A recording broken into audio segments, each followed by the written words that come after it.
이번 시간에는요. 따라하면 돈 버는 워런 버핏식 가치 투자 A2G라는 제목으로 박성진 이원투자자문 대표님께서 강연을 진행해 주시겠습니다. 박성진 대표님을 무대 위로 모시겠습니다. 네, 안녕하세요. 저는 이원투자자문에서 고객자산 운용을 책임지고 있는 박성진이라고 합니다. 반갑습니다.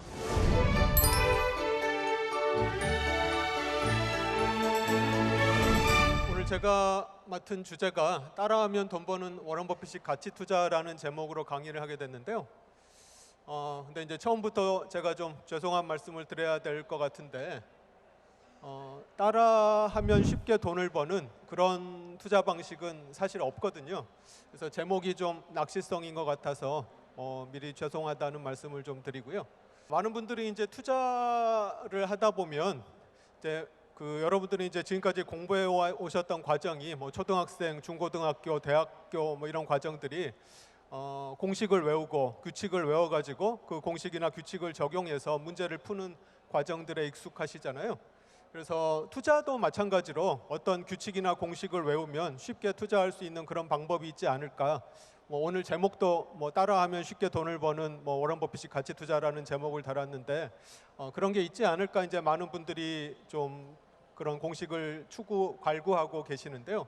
사실은 그런 공식은 존재하지가 않습니다. 만약 그런 공식이 있다면 누구나 따라하면서 쉽게 돈을 벌 수 있겠죠. 이제 물론 그런 공식 비슷한 거를 워런 버핏이 얘기를 해서 많은 분들이 좀 언급하는 부분이 있는데요. 그게 이제 워런 버핏이 어떻게 하면 이제 투자를 잘 할 수 있습니까라는 질문에 이렇게 대답을 했습니다. 첫 번째 규칙이 돈을 잃지 마라. 두 번째 규칙이 첫 번째 규칙을 잊지 마라라는 거거든요. 밥 먹으면 배부르다는 소리랑 똑같은 거죠. 근데 이런 얘기를 워런 버핏이 할 수밖에 없는 이유가 그만큼 어떤 규칙이나 공식으로 투자의 성공 방식을 알려줄 수가 없다는 얘기랑 똑같습니다. 그래서 지금까지 수많은 투자 전문가들이, 워런 버핏을 포함한 수많은 투자 전문가들이 어떻게 하면 돈을 잃지 않고도 안전하게 수익을 낼 수 있을까를 고민을 한 게 지난 100년 동안에 여러 투자 전문가들, 가치 투자 전문가들이 고민을 한 그런 과정입니다. 그래서 워런 버핏의 투자 방식이 어떻게 진화를 해왔는지, 워런 버핏을 포함한 이제 다른 많은 가치 투자자들이 어떤 방식으로 투자를 계속 해오고 진화해 왔는지를 살펴보는 게 도움이 될 것 같은데요. 사실 가치 투자의 아버지라고 할 수 있는 분이 여기 보이는 벤자민 그레엄이라는 분이고요. 이분이 1934년에 증권분석 초판을 쓰셨는데 지금으로부터 한 90년 전, 약 100년 전에 책을 쓰신 거죠. 그래서 사실은 그 가치 투자에 대한 개념이 벤자민 그레엄 증권분석에 100년 전에 이미 담겨 있다고 할 수가 있고요. 그래서 가치 투자에 대한 원칙은 사실 100년 전에 나온 게 지금하고 크게 달라지지 않았습니다. 그래서 이분이 투자라는 거를 뭐가 투자라고 이분이 설명을 했는가 하면 키워드가 3개인데요. 하나가 철저하게 분석을 하고, 두 번째가 원금의 안전을 지키려고 노력을 하고, 세 번째가 그다음에 만족스러운 수익을 찾아내야 된다는 키워드로 투자를 정의를 했습니다. 이런 요건을 만족하지 못하면 이제 다 투기다라고 얘기를 했는데요. 철저한 분석이라는 거는 뭔가 가치를 꼼꼼하게 따져서 투자를 해보라는 게 철저한 분석입니다. 이거는 마치 여러분이 쿠팡에서 물건 살 때 하시는 거하고 똑같습니다. 쿠팡에서 물건 살 때 용량이라든지 성분이라든지 이런 것들을 꼼꼼히 따져보고 가격도 비교해 가면서 가장 저렴한 물건을 사려고 노력을 하시잖아요. 그게 바로 가치 투자라는 거죠. 그리고 두 번째가 원금의 안전을 지키라는 얘기인데, 그 말은 무슨 얘기냐 하면 손실에 대비하라는 얘기입니다. 또 다른 말로 하면 리스크 관리가 먼저라는 얘기입니다. 리스크라는 게 뭐가 리스크일까요? 세상 일이 내 생각대로 안 되는 게 리스크입니다. 내가 생각한 대로 일이 안 풀려나갔을 때도 내가 거기에 대비가 돼 있는가를 곰곰이 대비를 하는 게 리스크 관리를 하는 거고, 손실에 대비를 하는 거죠. 그리고 세 번째, 만족스러운 수익이라는 거는 우리가 투자를 하면서 추구를 해야 될 게 최고 수익을 올리는 게 아니라는 겁니다. 그래서 우선순위가 손실에 대비하는 게 먼저고 그 다음에 만족스러운 수익을 추구하는 거지 최고 수익을 추구하는 게 투자가 결코 아니라는 얘기입니다. 그래서 이 세 가지 키워드 중에서 손실에 대비를 한다는 게 그러면 도대체 어떤 의미인가를 좀 따져보고 싶은데요. 혹시 뭐 펩트론이라든지 알테오젠이라는 회사 들어보신 분 계신가요? 근데 이제 보시는 것처럼 펩트론은 뭐 수십 년째 영업이익이 계속 뭐 100억대 이상의 적자를 보고 있고 알테오젠 역시 계속 적자를 보고 있다가 이제 작년에 처음으로 뭐 300억대의 흑자를 한번 낸 적이 있습니다. 근데 이 회사의 주가를 보면 펩트론은 지금 시총이 제가 이제 이 자료를 작성할 때 이후로 한 달 전에 제가 자료를 만들어서 그 이후로 이제 주가 변동이라 이런 것들이 있어서 뭐 약간의 좀 차이가 있을 수는 있는데요. 펩트론이 시가총액이 한 4조 정도 되고 알테오젠이 시가총액이 한 20조 정도가 됩니다. 매년 수백억의 적자를 내는 회사의 시가총액이 4조 20조라고 하면 이거는 손실에 대비가 돼 있는 투자일까요? 아닐까요? 네, 이제 많은 분들이 아니라고 생각을 할 겁니다. 근데 이제 이게 반은 맞고 반은 틀린 대답입니다. 예를 들면 내가 모든 재산을 펩트론이나 알테오젠에다가 몰빵을 한다고 하면 이거는 손실에 대한 대비가 전혀 안 돼 있는 굉장히 위험한 투자가 될 수 있겠지만 만약에 내 재산 중에 일부를 뭐 10%든 뭐 20%든 일부를 이 펩트론이나 알테오젠에 투자를 한다고 하면 설사 펩트론이나 알테오젠이 안 되더라도 내가 손해 볼 수 있는 맥시멈은 뭐 마이너스 10% 마이너스 20% 수준이겠죠. 그래서 이제 내가 펩트론이나 알테오젠을 정말 충분히 공부해서 이 약의 성공 가능성을 확신한다고 하면 포트폴리오의 일부분으로서 투자를 하는 거는 내가 얼마의 리스크를 진다는 걸 내가 미리 감당을 할 각오를 하고 투자를 하는 거니까 그거는 손실에 미리 대비가 돼 있다고 얘기할 수 있을 것 같습니다. 그래서 손실에 대비를 한다는 얘기는 내가 모든 투자에 대해서 단 한 순간도 단 한 푼도 잃지 않겠다는 그런 의미가 아니라 포트폴리오 전체로서 또 매 순간이 아니라 장기적으로 잃지 않겠다는 게 손실에 대비한다는 의미입니다.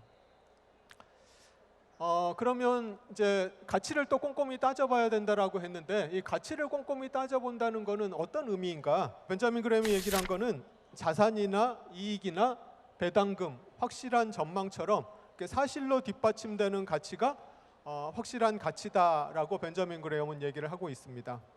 그래서 이 가치의 원천들에 대해서 좀 살펴보고 싶은데요. 벤자민 그램이 얘기한 가치의 원천이 배당이나 자산이나 이익이나 확실한 미래 전망을 얘기를 했잖아요. 그래서 가장 우리가 주식 투자를 하면서 쉽게 가치를 취할 수 있는 그 원천이 배당이라고 할 수가 있습니다. 사실 이 주식 투자의 기원이 수백 년 전에 동인도 회사에서 주식 투자가 기원을 한 거잖아요. 그 인도에서 후추를 수입에다가 이제 무역을 하는데 그 후추를 가져다가 팔게 되면 이제 굉장히 많이 이익이 남는데 또 리스크도 굉장히 컸던 거죠. 배도 만들어야 되고 선원도 모집해야 되고 가다가 혹시라도 뭐 풍랑에 배가 뒤집힐 수도 있고 이런 리스크를 혼자 다 떠안을 수가 없으니까 주주들을 모집해서 사업을 하고 후추를 팔아서 이익이 남으면 그 수익을 배분을 해주는 게 이제 주식회사의 기원이잖아요. 그래서 마찬가지로 모든 주식 투자의 가치의 원천은 배당이 가장 첫 번째라고 할 수가 있습니다. 이 회사는 현대자동차인데요. 현대차 같은 경우에 매년 배당금을 3,000원, 4,000원에서 2020년이 코로나 때문에 이제 배당금이 일시 감소하긴 했지만 매년 배당금이 성장한 걸 볼 수가 있습니다. 그래서 작년 같은 경우는 12,000원, 주당 12,000원까지 배당금이 성장을 했고요. 지금 주가로 계산을 해보면 한 배당 수익률이 5%대 뭐 중반 정도 이렇게 나오는 상황입니다. 그런데 최근에 재미있는 거는 사실은 이제 배당 투자의 가장 어려운 점이 뭐냐면 이 기업이 배당을 얼마를 줄지를 알 수가 없다는 거예요. 물론 이제 현대차를 보면 과거에 꾸준히 배당을 늘려왔기 때문에 미래에도 배당을 늘릴 가능성이 높다라고 우리가 뭐 생각을 해볼 수는 있지만 뭐 12,000원을 해주겠다 이렇게 약속을 한 건 아니니까 그래서 배당 투자의 가장 어려운 점이 이 기업이 미래에도 배당을 줄 것인지 배당을 한다면 얼마를 할 것인지를 미리 사전에 알 수 없다는 것이 가장 큰 리스크였는데요. 현대차 같은 경우 굉장히 재미있는 게 작년에 밸류업 공시를 하면서 3년 동안은 내가 무조건 최소한 배당을 10,000원을 하겠다라고 공식 약속을 했습니다. 그래서 계산을 해보면 물론 아까 얘기 드린 것처럼 제가 자료를 한 달 전에 만들어서 지금 주가하고는 좀 차이가 있는데요. 지금 주가하고 비교를 해보면 만약에 현대차가 약속한 대로 10,000원을 올해도 주고 내년에도 주고 이렇게 계속 주게 된다면 현대차가 배당이 한 5%가 나오고 현대차 우선주는 배당이 7%에 육박합니다. 그리고 현대차가 미니멈 배당을 10,000원을 약속했는데 실제로는 한 12,000원까지도 작년에 배당을 했잖아요. 그래서 12,000원을 배당을 하게 되면 현대차는 배당 수익률이 6%, 현대차 우선주는 배당 수익률이 8%가 나옵니다. 이거는 내년까지 현대차가 약속한 배당이라서 거의 확정적인 배당이라고 할 수 있는 거죠. 그래서 은행 금리에 대비해서 한 2~3배 정도 되는 배당이잖아요. 그래서 이런 가치가 어떻게 보면 주식 투자자가 주식 투자에서 얻을 수 있는 가장 쉬운 가치를 얻는 방법이 아닐까 생각을 합니다. 최근에는 좀 더 재미있는 일들이 벌어지고 있는데요. 감액 배당이라는 게 지금 나오고 있습니다. 감액 배당은 뭐냐면 대부분의 배당은 기업들이 돈을 번 다음에 그 돈이 이익잉여금으로 쌓이게 되면 그 이익잉여금을 주주한테 일부 나눠주는 게 지금까지의 배당이거든요. 근데 감액 배당은 이익잉여금을 나눠주는 게 아니라 자본잉여금을 먼저 감액을 한 다음에 그 감액된 금액을 이익잉여금으로 전입을 하고 그 돈을 나눠주는 게 감액 배당입니다. 근데 이 감액 배당은 세법상 주주들이 이미 낸 지분을 돌려받는 개념이기 때문에 세금이 없습니다. 그래서 같은 6% 배당이라 하더라도 현대차의 6% 배당은 배당 세금 20% 정도를 빼고 나면 실제로는 한 4~5% 배당 수준이 되잖아요. 근데 감액 배당은 이게 세금이 하나도 안 들어가니까 그냥 곧바로 다 주주들의 배당 수익이 되는 거죠. 그래서 최근에 보면 작년 같은 경우에 감액 배당을 발표한 기업들이 굉장히 많이 늘어났습니다. 그래서 예를 들면 여기 있는 대덕이라든지 와이솔 같은 회사는 최소 배당을 500원 이상을 하겠다. 3년간 최소 배당 500원 이상을 하겠다라고 했는데 그 금액으로 계산을 해보면 배당 수익률이 6~7% 정도가 나오는데 이게 세금이 하나도 없는 거니까 실제로는 한 8~9% 정도의 배당 수익을 얻을 수 있는 그런 투자처라고 할 수 있습니다. 더 재미있는 거는 여기 보이는 메가스터디 교육 같은 경우에는 배당 플러스 자사주 소각까지 하겠다고 발표를 했는데 이 배당 플러스 자사주 소각이 이제 주주 환원 금액인데 주주 환원을 얼마까지 하겠냐라고 발표를 했는가 하면 내가 벌어들이는 순이익의 60%까지를 주주 환원하겠다라고 메가스터디 교육을 발표했습니다. 메가스터디 교육이 얼마를 벌어들이고 있냐 하면 1년에 1,000억이 넘는 돈을 영업이익으로 벌고 있습니다. 영업이익으로 1,200억 정도를 벌고 있고 순이익으로 한 800억에서 1,000억 정도 이익을 벌고 있는데 1,000억을 버는 것 중에 600억을 그러면 주주 환원을 하겠다는 얘기거든요. 근데 메가스터디 교육의 시가총액이 5,000억이니까 600억을 주주 환원하면 시가총액의 한 12%를 주주한테 환원을 하는 거거든요. 그것도 일회성이 아니라 3년 동안 그렇게 하겠다고 하는 거니까 굉장히 주주 환원 금액이 세다고 할 수 있는 거죠. 그래서 최근에 보면 기업들이 이렇게 배당이라든지 자사주 소각이라든지 또 감액 배당 같은 거를 통해서 주주 환원을 굉장히 많이 늘리고 있다. 그래서 그런 측면에서 보면 우리가 가치를 찾아서 투자를 하는 사람들한테는 지금이 굉장히 좋은 시기가 시작되고 있는 거 아닌가 저는 개인적으로 생각을 하고 있습니다. 다음으로 벤자민 그레엄이 가치의 원천이라고 했던 부분이 자산 가치입니다. 워런 버핏이 초창기에 자산 가치가 높은 기업들을 찾아서 투자를 많이 했었는데요. 그 대표적인 기업이 이제 샌본맵이라는 회사입니다. 이게 이제 꽤 오래전 얘기죠. 1950년대 얘기니까 지금으로부터 거의 100년 전 얘기인데요. 이 당시에 이제 워런 버핏이 샌본맵 투자를 했을 때 이 샌본맵이라는 회사가 이제 그 회사 이름처럼 지도를 만드는 회사인데요.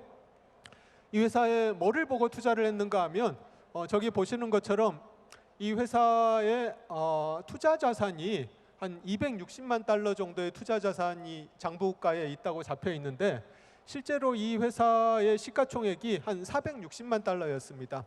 이거 보면 그렇게 싸 보이지 않을 수 있는데 저 투자 자산의 장부 가치가 이제 역사적 원가고 그걸 시가로 평가를 해보면 시가가 한 735만 달러 정도가 됐었거든요. 그렇게 보면 이 회사에 735만 달러의 어떤 자산이 숨어 있는데 그거를 내가 460만 달러에 사면 거의 반값으로 이걸 살 수 있는 거잖아요. 그래서 이제 워런 버핏이 이런 샘보맵에 투자해서 큰 수익을 거두었다고 알려져 있습니다. 이런 기업이 지금 대한민국에 널려 있습니다. 예를 들면 이제 BYC라는 회사인데요. 다 아시죠? 그 내복 만드는, 요즘 MZ 분들은 모르실 수가 있는데 뭐 내복 만드는 회사인데요. BYC 같은 경우에 지금 시가총액이 1,689억, 1,700억밖에 안 되는데 이 회사가 투자 부동산을 4,400억을 가지고 있습니다. 근데 이게 아까 샘보맵하고 마찬가지로 장부 가치가 4,400억이고 실제 가치를 시장에서 이 부동산이 얼마에 평가되고 있는지를 따져보면 1조 원이 넘는다고 합니다. 근데 투자 부동산 말고도 현금이라든지 이런 것들이 또 한 1,000억이 있으니까 이거는 뭐 1조 원의 부동산을 가지고 있는 회사를 뭐 2천억도 안 되는 돈에 5분의 1도 안 되는 금액에 사는 거잖아요. 너무너무 헐값인 거죠. 신도리코라는 회사가 있는데요. 이 회사는 현금을 8천억을 가지고 있는데 시가총액이 4천억이 안 됩니다. 사자마자 현금 4천억에 내가 이 회사를 사면 현금 8천억이 생기는 거예요.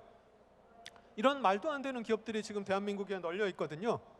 이런 회사를 사서 투자를 하면 금방 수익이 날 것 같잖아요. 그럴까요? 절대 그렇지 않습니다. 만약에 BYC에 투자를 했다고 하면 저 2019년이나 2020년에 투자를 했다면 간신히 약간의 수익이 나겠지만 그 이외에 뭐 2022, 3, 4년 요 무렵에 만약에 BYC를 투자했다고 하면 지금 뭐 엄청나게 손실을 보고 있을 겁니다. 신도리코도 마찬가지인데요. 신도리코가 뭐 어마어마하게 싼데 2021, 23, 24년 요 무렵에 투자했다고 하면 물론 이익은 보긴 했겠지만 그 이익이라는 게 아주 미미한 수준의 이익밖에 못 보는 그런 상황입니다. 워런 버핏은 어떻게 이익을 봤을까요?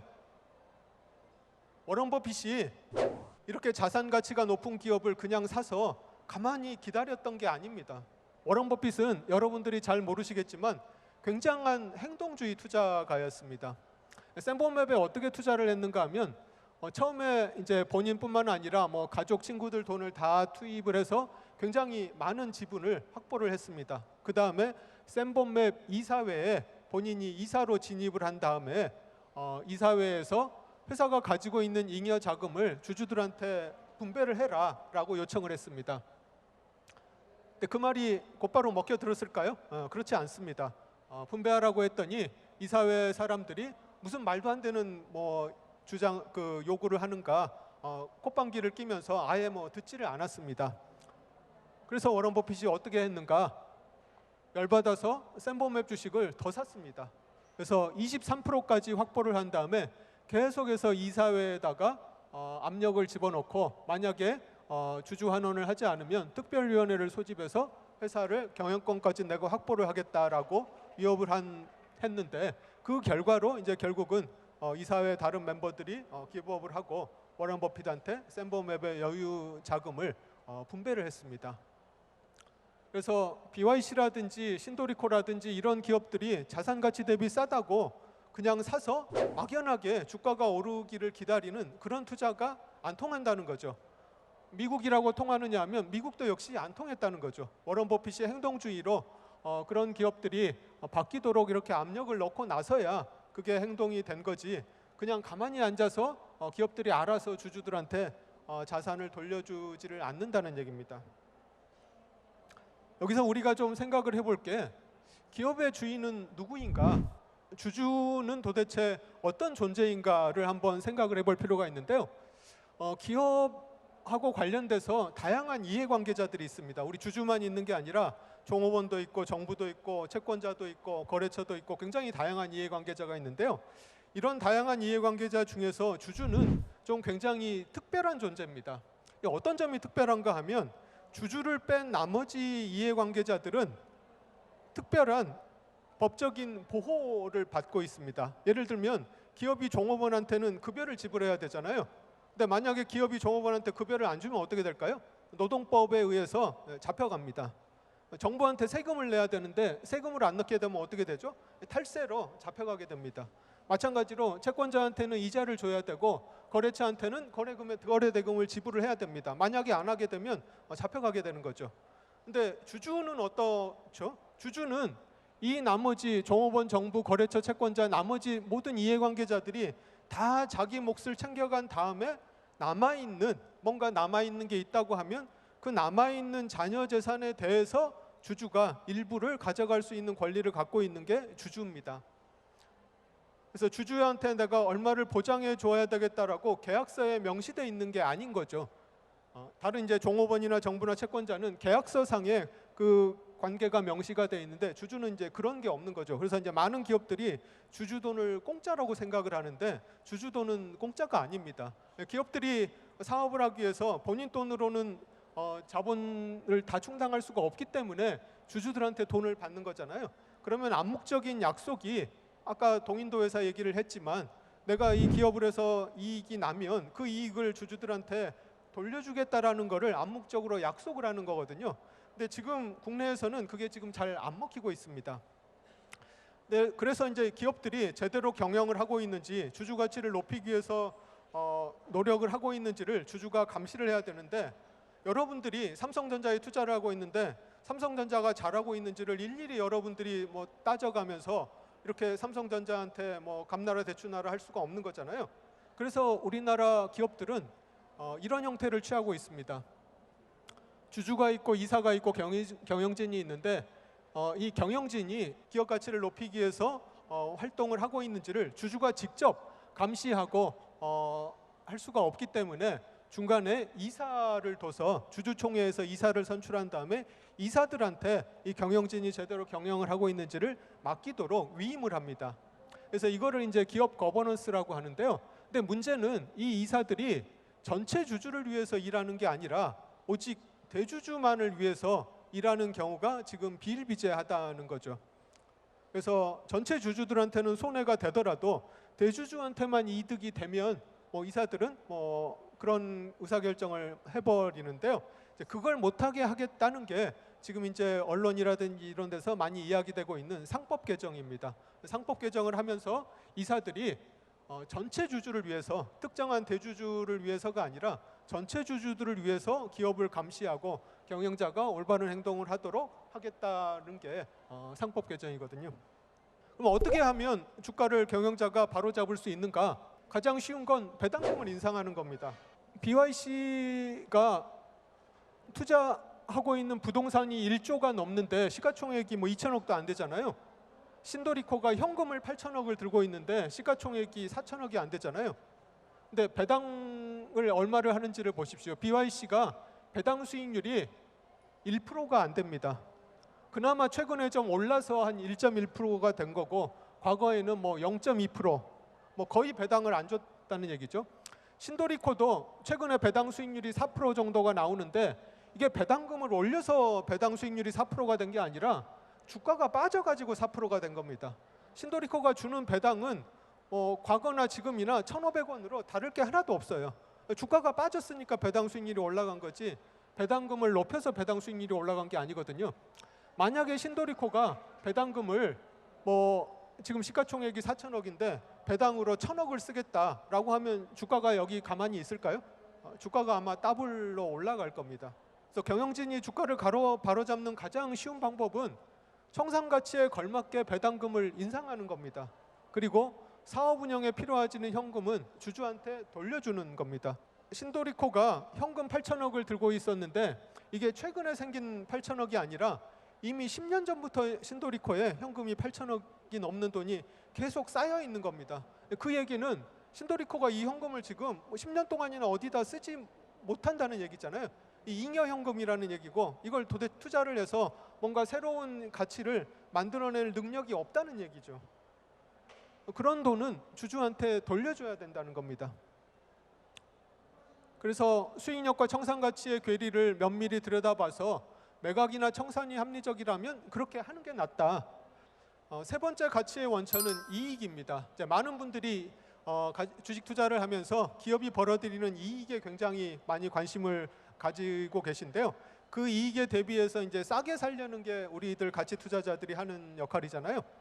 그래서 이제 여기 보면 이제 크라운 제과라는 회사가 있는데요. 크라운 제과는 영업이익을 한 200억 정도를 꾸준히 벌어들이고 있습니다. 200억 초중반 영업이익을 꾸준히 벌어들이고 있는데 이 회사의 시가총액이 1000억입니다.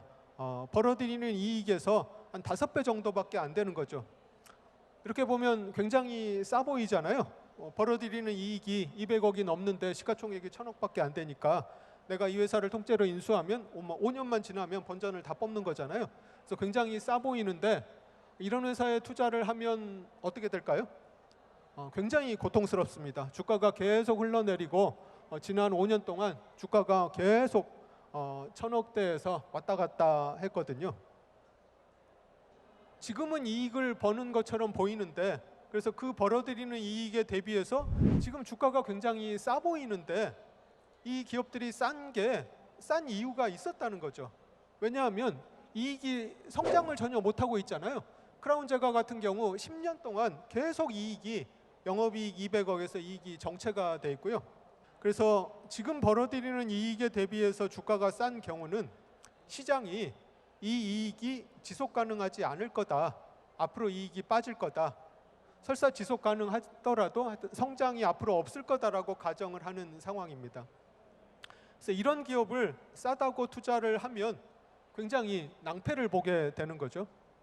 그래서 기업은 성장을 하거나 성장을 하지 못하면 주주환원을 해야 됩니다. 크라운 제과처럼 성장을 하지 못하면 주주환원을 해야 됩니다. 근데 크라운 제과는 주주환원을 지금 배당 수익률 한 3%대 정도까지 올라왔는데요. 그래서 성장하지 못하는 기업은 결국은 주가가 배당 수익률에 수렴하게 됩니다. 배당 수익률 3%, 4%대 정도로 주가가 수렴을 하게 됩니다. 그러면 내가 채권을 사지 뭐하러 이런 기업에 투자를 하겠습니까? 그래서 기업들은 책임지고 성장을 하거나 성장을 할 수 없으면 주주환원을 해야 됩니다. 그리고 그 주주환원 되는 부분만큼 주가가 결국 반영이 돼 있습니다. 그래서 많은 투자자들이 처음에 이제 가치 투자를 할 때 지금 기업이 벌어들이는 이익을 보고 그 이익 대비해서 지금 주가가 싸기 때문에 이 기업은 싸다. 가치 투자 대상이라고 생각을 해서 투자를 하는데 그거는 최악의 가치 투자입니다. 그거는 가치 투자가 아닙니다. 그래서 가치의 원천은 확실한 전망, 결국은 미래의 기업이 얼마나 벌어들일까가 이제 이 기업의 이익의 핵심이 되는 건데 워런 버핏이 이제 매년 벅셔 주주총회를 여는데요. 그 벅셔 주주서원에서 내재 가치는 기업이 미래에 벌어들일 기업이 수명이 다할 때까지 남아 있는 자녀 수명 동안 창출할 현금을 현재 가치로 할인한 게 기업의 가치다라고 얘기를 했습니다. 그래서 기업의 가치는 과거에 이 기업이 얼마를 벌었는가가 아니라 또는 지금 얼마를 벌고 있는가가 아니라 미래의 기업이 얼마를 벌 것인가가 이 기업의 가치라는 거죠. 그래서 워런 버핏이 이제 과거에 쌈본맵이라든지 댐스터밀 같은 그런 지도나 풍차 만드던 회사에 투자를 하다가 투자 방식이 그런 자산 가치가 우량한 기업에 대한 투자에서 벗어나서 왜냐하면 자산 가치가 우량한 그런 기업들이 자산을 그냥 공짜로 주주들한테 나눠주지 않잖아요. 굉장히 힘들게 행동주의를 해야 되고 피곤한 일이라서 이제 미래의 이익이 늘어날 회사에 대한 투자로 바꿨는데 그 대표적인 투자가 이제 코카콜라 투자로 알려져 있습니다. 버핏이 코카콜라 투자를 어떻게 했는가를 보면 1987년에 코카콜라를 투자를 했는데요. 1987년에 어떤 일이 일어났는가 하면 블랙 먼데이라는 게 발생해가지고 하루에 주식시장이 막 20몇 %가 폭락한 시기가 저 1987년이거든요. 그때 주가가 폭락을 해서 코카콜라 주식을 매수를 했는데 얼마 가격을 주고 매수를 했는가 하면 저 1987년 당시에 코카콜라가 9억 불 정도의 순이익을 벌고 있었습니다. 근데 그거를 얼마에 샀는가 하면 155억 불 정도에 주고 샀으니까 17배 정도를 주고 산 거거든요. 폭락했을 때 가격이 저 가격이라는 겁니다. 폭락을 해서 17배를 주고 산 거죠. 버핏은 코카콜라 투자해서 결국 큰 돈을 벌었는데요. 그 이후에 코카콜라의 이익이 어떻게 증가했는지를 한번 보십시오. 1987년에 순이익이 한 9억 불 정도 났었는데 순이익이 매년 꾸준히 증가를 해서 1995년에는 순이익이 30억 불로 한 3배 이상 순이익이 불어난 거죠. 그래서 결국 버핏이 투자하고 나서 이제 굉장히 큰 주가 상승으로 수익을 많이 거뒀는데요. 근데 문제는 우리가 이걸 도대체 어떻게 하냐는 거죠. 우리가 어떻게 코카콜라 같은 기업을 발굴할 것인가 하는 거죠. 국내에도 코카콜라 같은 기업이 있습니다. LG 생활건강인데요. LG 생활건강을 보면 뭐 한 15년 동안 매출이 1조에서 8조로 뭐 8배가 뛰었고 이익도 뭐 한 1,000억 정도 이익이 나던 회사가 1조 2천억으로 이익도 뭐 12배가 늘어났고 어마어마하게 성장을 했죠. 문제는 우리가 어떻게 하면 이런 코카콜라나 LG 생활건강 같은 기업을 발굴할 것인가? 코카콜라나 LG 생활건강이 미래에 얼마나 벌지를 우리가 어떻게 알 것인가? 이게 이제 문제가 되는 건데요. 자, 지금까지 LG 생건이 굉장히 많이 성장을 해왔는데 2022년부터 LG 생건의 실적이 꺾이기 시작했습니다. 중국에서 이제 한국 화장품을 구매를 안 하게 되고 뭐 그 한알령도 있고 뭐 이런 여러 가지 이유로 생건의 주가가 실적이 꺾이기 시작했고 주가도 그걸 반영해서 박살이 났는데요. 고점 대비해서 뭐 80%가 빠졌으니까 뭐 만약에 뭐 2019년, 20년 이 무렵에 LG 생건에 투자를 했던 분이라고 하면 지금 어마어마한 손실을 입고 계시겠죠. 그래서 미래 예측이 쉽지가 않다는 겁니다. 미래 이익을 얼마나 벌지 이 기업이 미래에 벌어들일 이익 대비해서 지금 싼지 비싼지를 판단을 해야 되는데 그거를 판단하는 게 너무 어렵다는 거죠. 가장 가까운 시기를 우리가 되돌려보면 한 2년 전만 하더라도 2차 전지 열풍이 불었었거든요. 2차 전지 안 들고 있으면 완전히 바보 취급을 받던 그런 시기였었는데 그 당시만 하더라도 2차 전지는 미래가 확정돼 있는 것처럼 보였습니다. 내연기관차들이 다 전기차로 바뀌게 될 테고 전기차에 2차 전지 배터리를 공급할 수 있는 회사는 중국 업체를 제외하면 국내에 있는 2차 전지 회사들이 경쟁력을 갖고 있기 때문에 이 2차 전지 회사들에 투자를 하면 결국은 돈을 벌 수밖에 없을 거다. 2차 전지 회사들의 실적은 결국 계속 올라갈 수밖에 없을 거다라는 게 그 2년 전, 3년 전의 내러티브였거든요. 근데 아시다시피 어떻게 됐습니까? 지금 2차 전지 회사들 지금 다 망하고 있습니다. 전기차 회사들도 지금 다 망해 나가고 있거든요. 이 미래를 아는 게 그만큼 어렵다는 거죠. 최근에는 가장 핫한 분야가 어떤 분야입니까? 앞으로 계속 발전할 수밖에 없을 거라고 많은 사람들이 지금 이야기하고 있는 분야가 어떤 분야인가요? 방산하고 조선입니다. 한화 에어로스페이스, LIG 넥스원 이런 기업들이 지금 굉장히 핫하고 2, 3년 전에 2차 전지처럼 지금 많은 사람들이 열광을 하고 있는 게 방산, 조선 뭐 이런 기업들인데요. 2, 3년 전에 뭐 2차 전지가 무조건 뭐 내연기관에서 전기차로 바뀌게 되기 때문에 무조건 될 수밖에 없다라고 생각했듯이 지금 역시 전쟁이 계속되고 무기를 만들 수 있는 회사는 글로벌하게 우리나라밖에 없기 때문에 방산 회사는 앞으로 계속 좋을 것이다. 조선 회사는 트럼프가 와가지고 제발 배 좀 만들어 달라고 사정을 하는 상황이라서 조선도 계속 좋을 수밖에 없을 것이다라고 지금 사람들이 생각을 하고 있는데. 그 말이 맞을 수도 있습니다. 그 말이 맞을 수도 있는데 그렇지 않을 수도 있다는 거죠. 근데 그렇지 않을 수도 있는데 그렇지 않았을 경우에도 내가 손해를 안 볼 것인가? 예를 들면 한화 에어로스페이스가 지금 시가총액이 한 37조 정도가 되는 40조 가까이가 되는데요. 순이익이 한 3년 후 정도 되면 순이익이 한 2조 5천억 정도가 나올 걸로 예상을 하고 있습니다.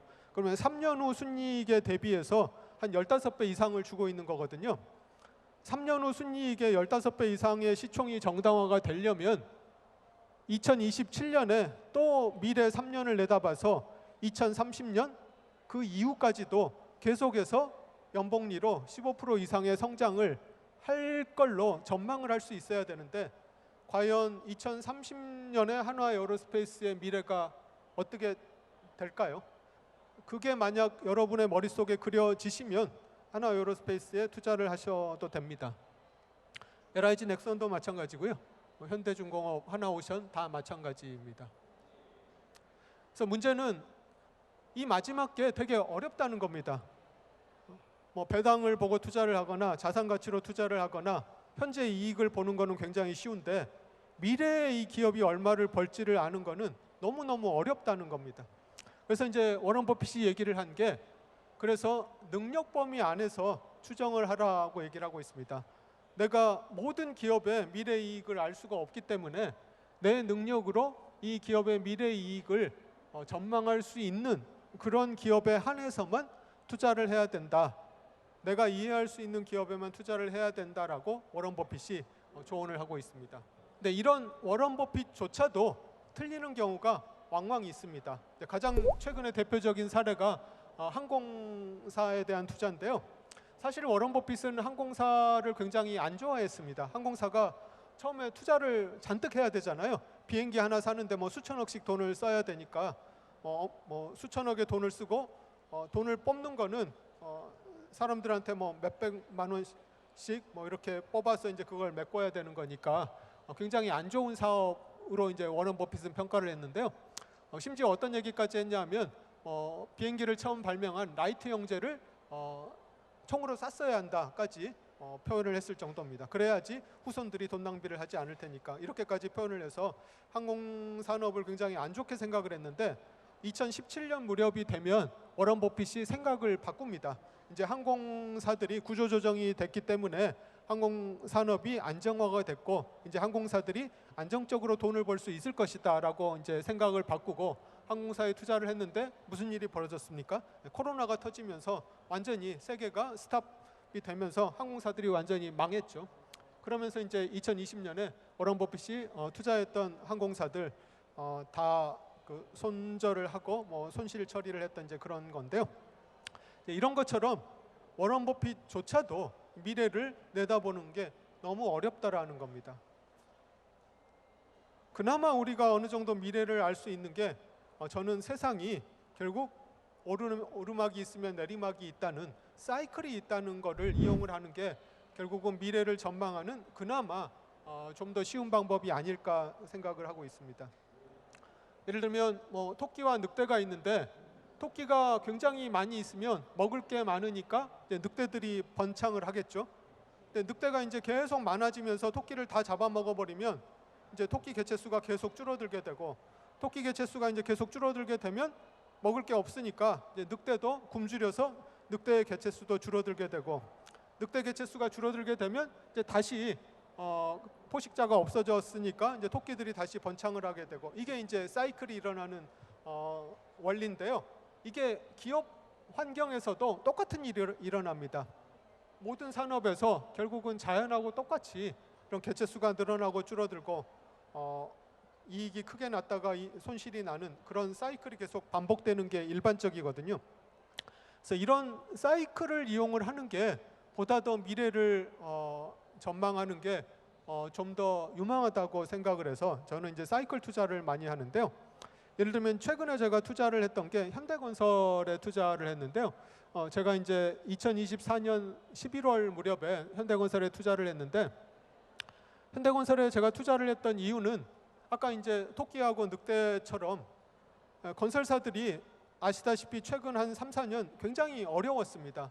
그래서 신문을 만약에 최근에 보시면 거의 매주 한두 번 꼴로 건설사 어디 무슨 건설사가 망했다는 얘기가 계속 나오거든요. 개체수가 계속 줄어드는 거죠.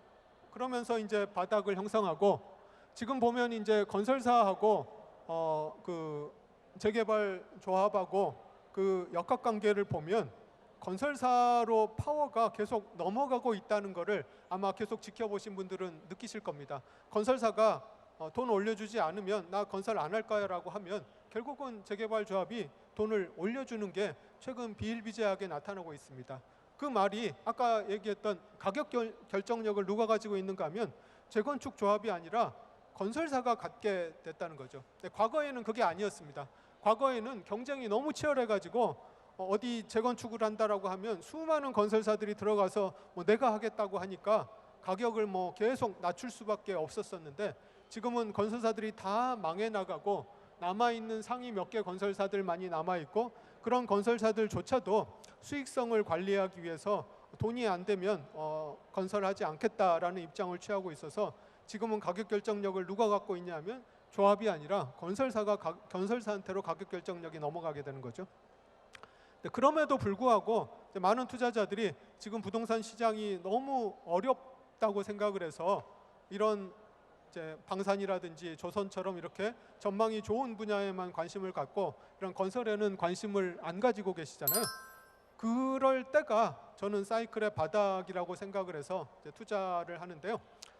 제가 투자를 하자마자 주가가 폭락하기 시작했습니다. 저때 이제 계엄을 선포해가지고 주가가 완전히 박살났던 건데요. 투자하자마자 한 15% 주가 하락하고 시작을 했었는데, 결국은 하여튼 해결돼서 지금 수익이 났는데요. 제가 이걸 보여드리는 이유는 제가 이렇게 투자를 잘한다 자랑하기 위해서 보여드리는 게 아니라, 그 모든 산업은 사이클이 있고 그 사이클이 바닥일 때 투자를 하는 게 사이클이 결국은 회복된다라는 믿음을 갖고 사이클의 바닥일 때 투자를 하는 게 우리가 미래를 전망하는 좀 더 쉬운 방법이라는 걸 그냥 보여드리기 위해서 투자를 하는 거고요. 이 사이클이 바닥인가 아닌가를 판단하는 가장 대표적인 지표가 경쟁자가 사라지는 겁니다. 건설사들이 망해 나가기 시작하고 상위 건설사로 이렇게 재편이 되고, 가격 결정력을 누가 갖고 있는가? 조합이 가격을 결정하는가? 건설사가 가격을 결정하는가? 가격 결정력이 건설사한테 넘어오고, 이런 것들을 보면 지금 사이클의 바닥이구나 하는 거를 어느 정도 감을 잡을 수가 있는 거죠. 근데 이거 역시 공식이 있는 건 아닙니다. 태웅이라는 회사는 제가 이제 2023년에 투자를 했는데요. 마찬가지 아이디어로 투자를 했습니다. 태웅이라는 회사는 어떤 회사냐 하면 대장간 회사라고 생각하시면 됩니다. 대장간은 근데 동네 대장간은 이제 조그맣게 이제 부엌용 식칼을 만들거나 이런 걸 만드는 거잖아요. 근데 태웅이 만드는 거는 사람 키에 4배, 5배나 큰 그런 링을 만든다든지, 아니면 커다란 배에 엔진에서 프로펠러까지 동력을 전달하는 그 축을 만든다든지, 이렇게 어마어마하게 큰 그런 부품을 만드는 대장간이라고 생각을 하시면 되는데요. 이 태웅이라는 회사가 이익을 제일 많이 벌었을 때가 언젠가 하면 저기 2007년, 8년 요 무렵입니다. 그때 영업이익을 한 1,000억 가까이 벌었었고, 시가총액이 한 2조까지도 나왔던 그런 회사입니다. 근데 이제 저때 뭘로 그렇게 돈을 벌었냐면, 이 회사가 이제 풍력 부품이라든지 조선, 그 다음에 플랜트 이런 부품들을 만드는 회사인데, 그때 이제 세계 경제가 막 화랑이 되면서 풍력도 그렇고 조선도 그렇고 어마어마하게 투자가 되고, 그러면서 이 회사도 굉장히 이익을 많이 냈는데요. 그렇게 되니까 무슨 일이 벌어졌는가 하면 늑대가 늘어난 거죠.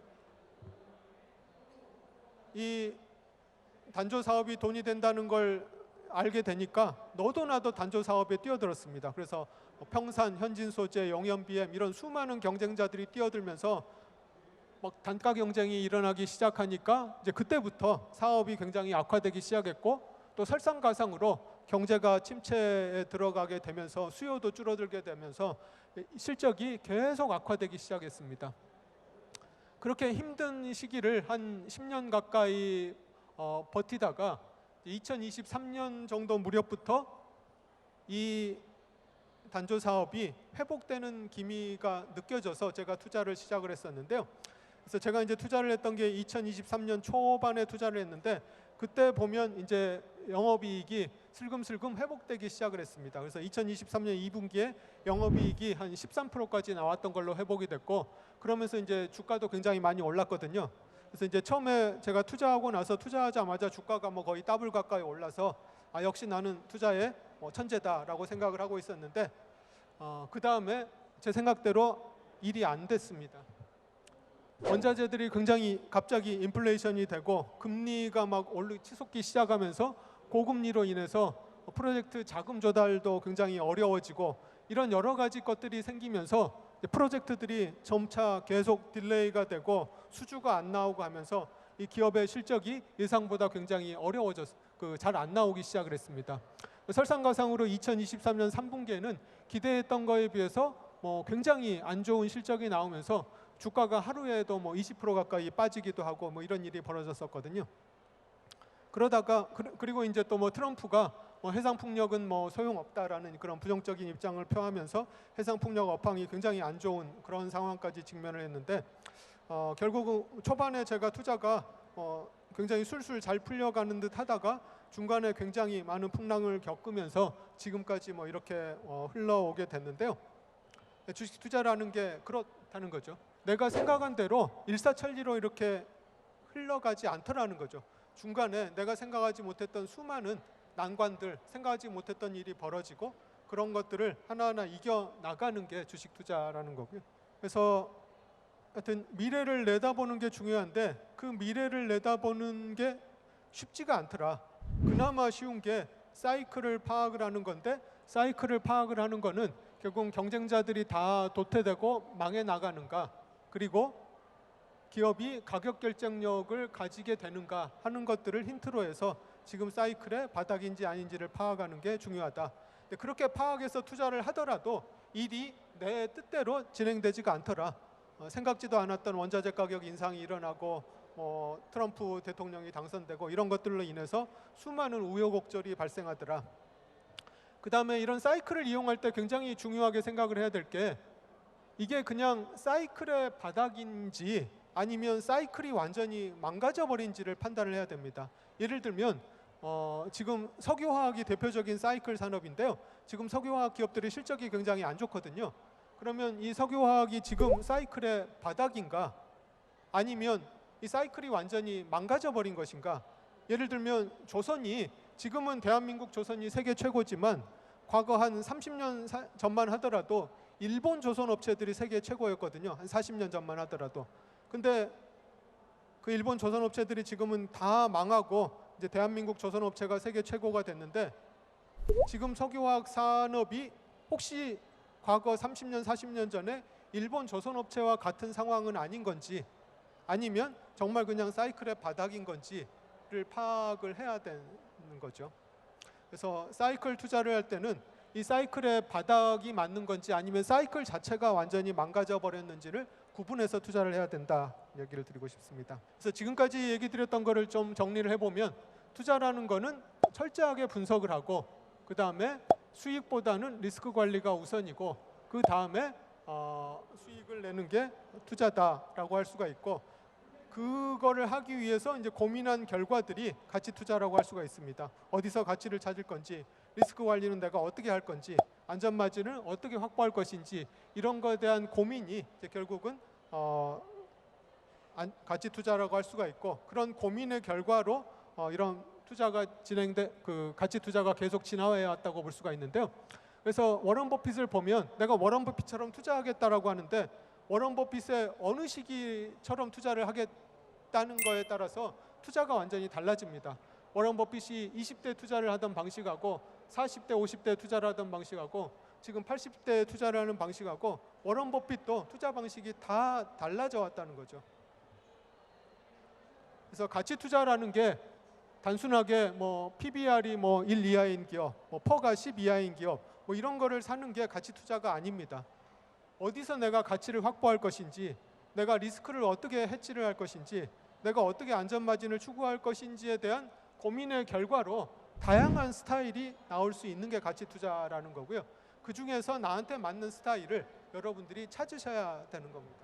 그래서 지금까지 얘기했던 거는 내가 어디서 가치를 추구할 것인지 가장 쉬운 거는 배당에서 가치를 추구하는 게 저는 가장 쉽다고 얘기를 하고 싶습니다. 그렇지 않고 미래의 이익에서 내가 가치를 취하겠다라고 하면 그거는 굉장히 많은 고민을 하고 스터디를 하고 발품을 팔아야 됩니다. 워런 버핏이 출근을 해서 퇴근할 때까지 하루 종일 사무실에서 계속 페이퍼를 읽는다고 하거든요. 그래서 내가 미래 가치를 찾아서 투자를 하려면 그런 정도의 내가 노력하고 시간을 투자를 해야 되는 건데 여기 계시는 일반인 분들은 아마도 직장 생활을 하시거나 다른 일을 하시거나 할 텐데 그렇게 시간을 쓰실 수가 없습니다. 만약에 내가 그런 시간을 쓸 수 있다라고 하면 또 내가 그런 능력이 된다라고 하면 미래 가치를 따져서 투자를 하시는 것도 얼마든지 가능하긴 하지만 그러려면 정말 굉장히 내가 깊이 시간을 쓰고 고생할 각오를 하셔야 된다는 거고요. 그렇지 않고 대부분의 일반인이라고 하면 저는 배당을 보고 투자를 하는 것을 권해드립니다. 아까 얘기 드린 것처럼 최근에 기업들이 굉장히 많이 바뀌고 있거든요. 기업들이 3년 동안 나는 무조건 10,000원 이상은 배당을 해주겠다. 3년 동안 내가 무조건 순이익의 60%를 주주환원을 하겠다. 이런 적이 지금까지 없었습니다. 그런데 최근 들어서 기업들이 계속 변하고 있거든요. 그래서 이런 환경들을 생각을 해보면 일반인들 같은 경우에는 그런 배당을 중심으로 해서 투자를 하는 게 가장 건전하고 쉬운 투자 방식이 아닐까 생각을 합니다. 네, 들어주셔서 감사합니다.